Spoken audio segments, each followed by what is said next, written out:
To achieve equitable security, we need both an intersectional approach and collaborative implementation. But what does this look like in practice? Let's take a look. An international health organization works in Sindh province of Pakistan. Their main office is in Karachi, but they run health projects throughout the province. Taimur is from Karachi and is a program manager responsible for 8 clinics. He has a master's degree in healthcare management from the University of Karachi. His first language is Urdu, but he also speaks English and Saraiki. His apartment isn't far from the office, so it doesn't take him long to get to work each day. Sanam is also from Karachi, and she works as a cleaner in the office. She can't read very well, and her first language is Saraiki, but she does speak some Urdu. She lives about 2 hours from the office and takes 3 buses to get to work every day. One day, Imran, the security manager, announces that there will be a 1-day security training that everyone should attend.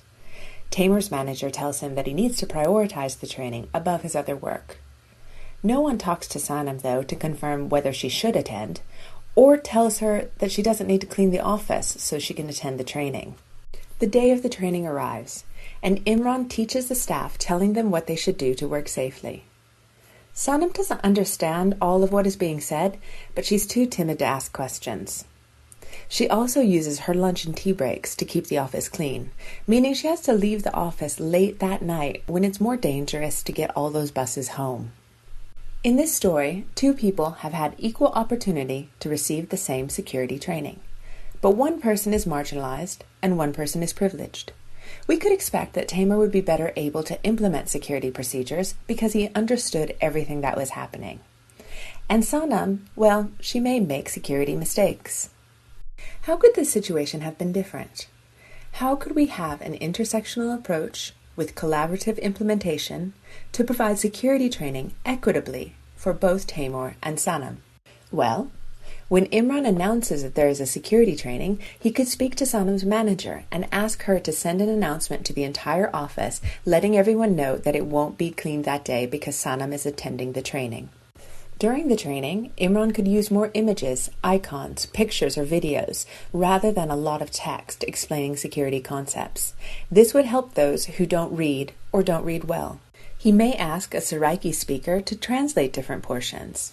Taimur, who speaks Saraiki, could use a tea break to ask Sanam if she's understanding or needs anything explained, so she doesn't have to be embarrassed asking questions in front of the group. And finally, instead of just telling staff how to be more safe and secure, Imran could ask for ideas from them on how they think they could be made more safe. These things may seem simple, but intersectional security and collaborative implementation isn't complicated. All it requires of us is to understand the role that our personal characteristics play in our safety, as well as looking out for and helping others.